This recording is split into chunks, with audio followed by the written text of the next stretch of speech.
drivers breaking the law, and it is all caught on camera. Tonight, in this 4 in Your Corner special report, our Matt Grant is showing you what some drivers are doing every day that's putting your kid's life at risk. You're about to see drivers breaking the law. Car after car blowing past buses, picking up kids. It's a dangerous problem. We'll meet the bus drivers who are fed up, and this dad who's trying to make a difference. I just want something to be done. I mean, it's not rocket science, it's just the safety of our kids. Let me sign off on this, that you did this. Every morning, Brandon McHenry walks his 10-year-old daughter Brianna to the bus stop, located on the corner of Monica Lane and Pondella, a busy 4-lane road in North Fort Myers. So do you notice cars going around the bus a lot?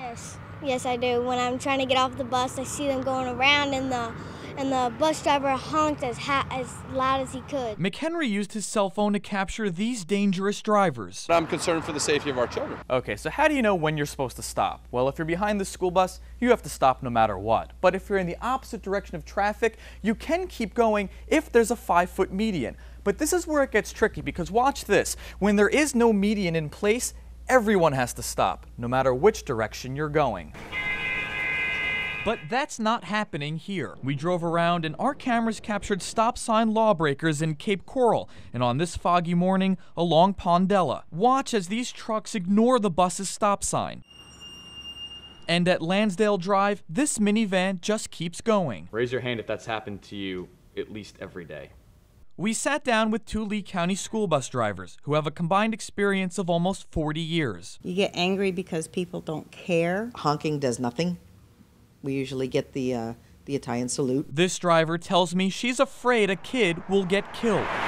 I'm not only worried about it, I know it's a fact. And this father has the same fear, and he's taking his struggle to the street. My dad's like walking in the middle of the road trying to say, "Hey, stop! You see this stupid bus right there?" Surely this must be going on all over Lee County. Since 2009, the Sheriff's Office and Fort Myers Police have issued 136 tickets for going around stop buses, and sheriff deputies also gave out 101 warnings. Each ticket will cost you $264 and 4 points on your license. It's people either totally ignorant of the law, don't fully understand the law, or they're just not paying attention. McHenry has filed 3 reports with the Sheriff's Office. Their substation is right across the street from this bus stop, but he says they've done little to enforce the traffic laws, telling him, "Is it really a safety concern? Is it a safety issue?" And my rebuttal to her was, "Ma'am, I have children. So every child is a safety concern." But his concerns are no longer going unnoticed. Because of what he found and is doing, the Sheriff's Office says it will step up patrols. Periodically, we'll let the traffic unit know, as well as, of course, the district office know, and they need to step up enforcement in the area. Is that something that you're committed to doing now? Oh, absolutely. And that's something this little girl wants to see, because if these flashing lights aren't enough, maybe these will do the trick. What would you like to say to the drivers that are going around the bus? I would tell them, "Can you please stop? I really don't want to get hit by a car." It's 4 o'clock and school is just letting out.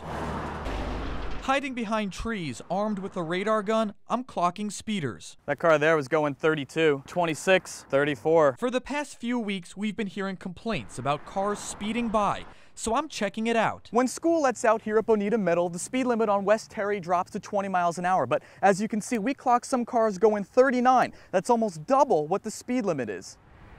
With very few sidewalks, kids are walking close to this busy 2-lane road.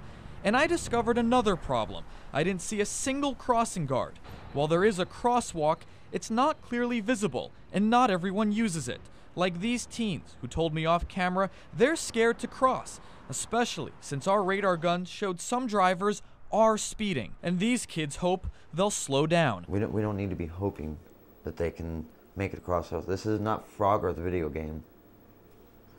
You know, these are our students. I showed the video to Lee County School Board member Don Armstrong, who promises to look into it. What do you make of what you just watched?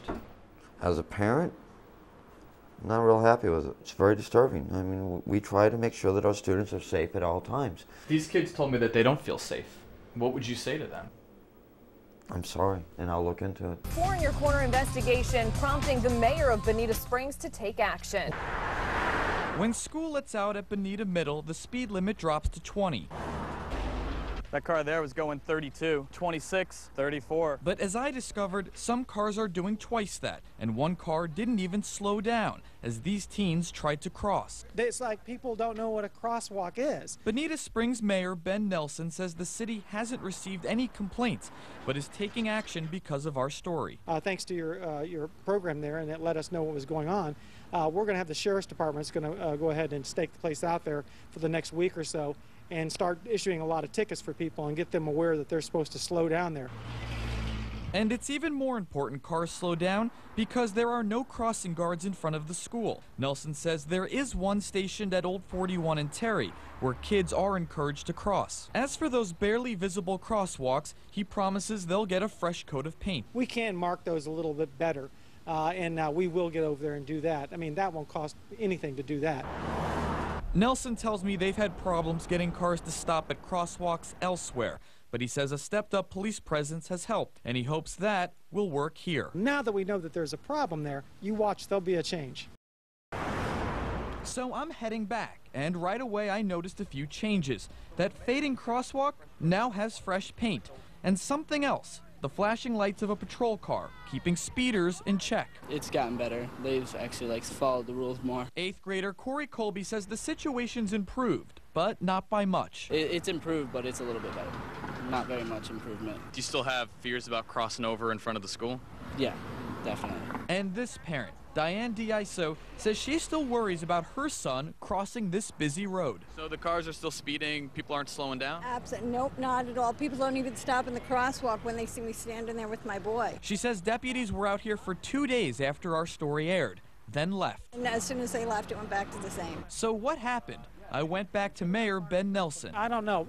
People tend to want to go ahead and go back to their old habits once they find out that the police officers aren't there. Nelson says he hasn't gotten any new complaints. But because you guys brought some attention to it, I think that the situation's improved, but we still need to work on it.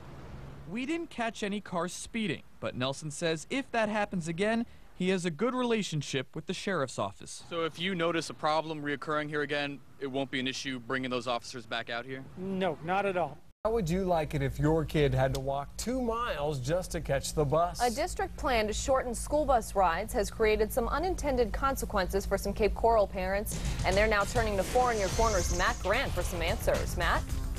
Yeah, catching the bus just got harder for some Cape Coral kids who will now have to make a morning trek just to get to school.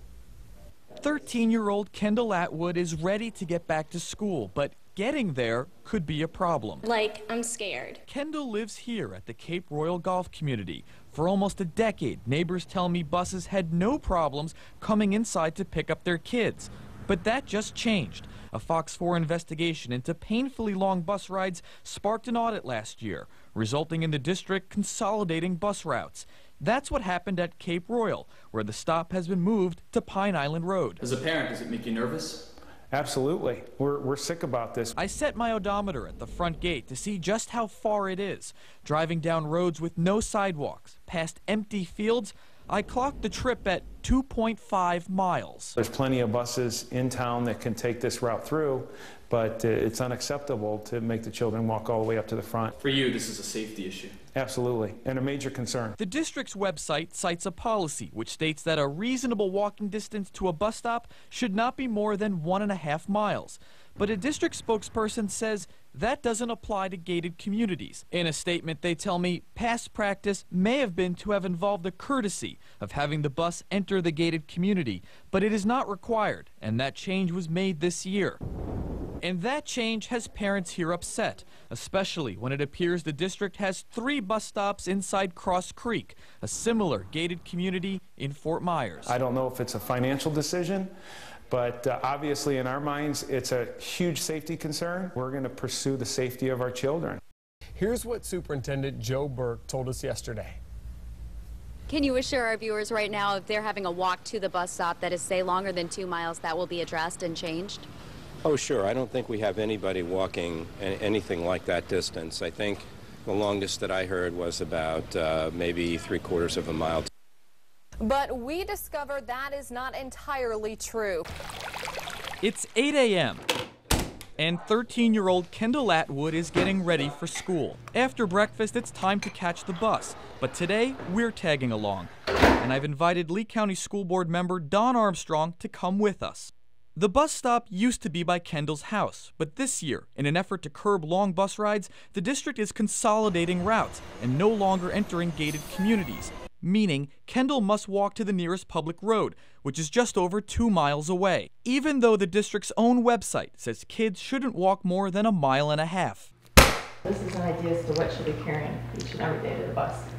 Well, because we're having to walk to the bus stop today, I'll carry this backpack forward then. The sun beating down on us, we head for the bus stop, but the weight of Kendall's books is already weighing on Armstrong. Don, how's your shoulder doing? My shoulder's hurting.